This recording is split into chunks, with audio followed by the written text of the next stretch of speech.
This is the kind of headline that flips an entire division on its head.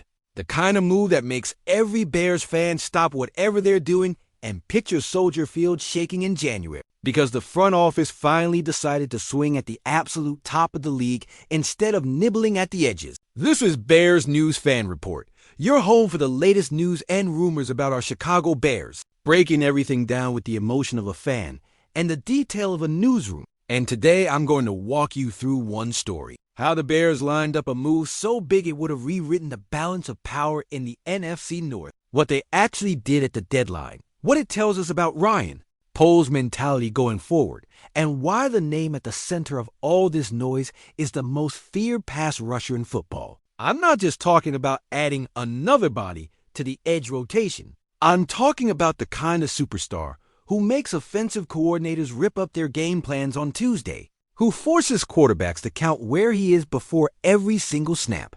To understand how wild this really is, you have to feel where this team stood going into the 2025 trade deadline.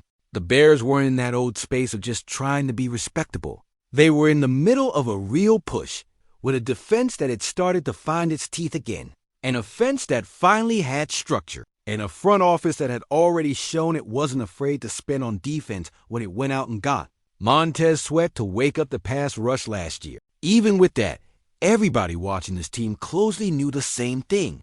They still needed one more hammer up front, one true game wrecker, if they really wanted to go toe-to-toe with the best quarterbacks in the conference and live in that playoff every year conversation instead of just visiting it. That's why this deadline felt different. When the dust settled, we saw the official headline. The Bears came out with Joe Tryon-Shoyinka, a long, athletic pass rusher with tools and upside. The kind of piece that fits the age profile and contract structure Poles likes. Solid move, smart swing, a guy who can help now and grow into a bigger role. But behind that, away from the cameras and the simple transaction report, there was a bigger, much louder conversation happening on the phone. While the rest of the league was reacting to huge names changing zip codes at corner and defensive tackle, inside Hollis Hall, the front office was testing the limits of what was even possible. They weren't just chasing marginal upgrades. They were asking the question every aggressive GM eventually has to ask.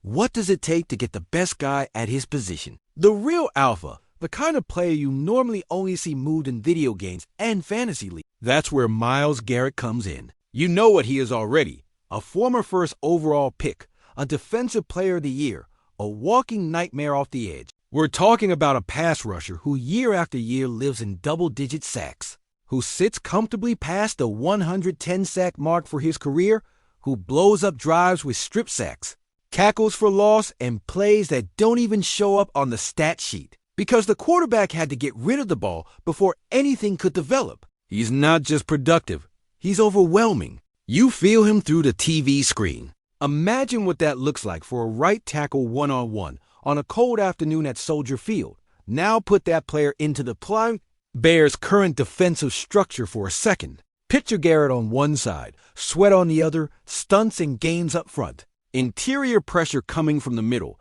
linebackers free to fly and hit because the ball has to come out fast. That's not just a better pass run. That's an identity. That's the kind of front that makes a young quarterback in this division see ghosts. The kind of unit that forces teams to completely change how they call plays on early downs because they know they can't live in third and long.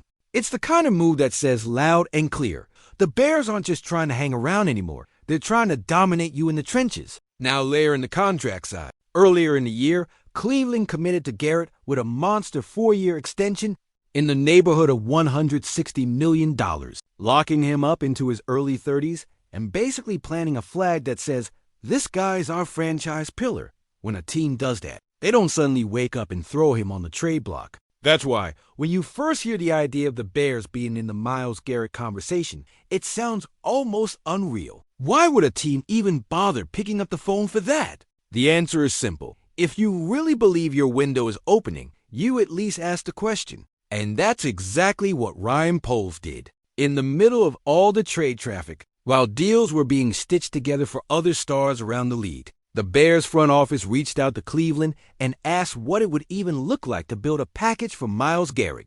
This wasn't some casual, hey, you shopping anybody? Call. This was the Bears pointing at the best pass rusher in football and saying, if there is even a 1% chance you move him, we want to know what that price tag is. And here's the twist that matters. Cleveland's answer was a hard no. They made it clear that Garrett was not available, that he wasn't one of the players they were willing to move even as they reshaped their roster, even as other big-name defenders around the league packed their bags for new homes. The blockbuster headline, Bears trade for Myles Garrett, never became official. The trade never got close to being finalized, but the call itself tells you everything about where Chicago's mindset is right now. That, to me, is the real core of this story. On paper, the transaction log will always just show Tryon Shoyinka as the addition from that deadline. But if you stop there, you miss the bigger signal. Poles wasn't satisfied with just adding another useful piece. He explored the possibility of dropping the ultimate defensive nuke into this roster. He looked at an all-pro in his prime, already in double digits in sacks again this season, and imagined him in navy and orange. That kind of ambition is what fans have been begging for over the last decade. Not reckless, not desperate, but fearless. You look around the NFC and you see what other contenders are doing. They're loading up on blue-chip defensive linemen, flooding their pass rush with players who can win one-on-one anytime they want. The Bears know that if they want to be playing deep into January, they have to bring that same level of star power to their own front. That's why this Garrett pursuit, even ending in a no, is so important. It proves the front office isn't scared to talk about that level of player in real terms. From a scheme standpoint, adding Garrett would have given this coaching staff ridiculous flexibility. You could move him around the formation, kick him inside on passing downs, load one side with Sweat and Garrett on the same edge, and dare an offense to slide protection the wrong way. You could rush 4 and still get home, leaving 7 in coverage, and finally trusting your back end to sit on routes instead of surviving. You could change the way you defend mobile quarterbacks in this league just by having someone with Garrett's speed and bend on the edge tracking them down when they try to escape.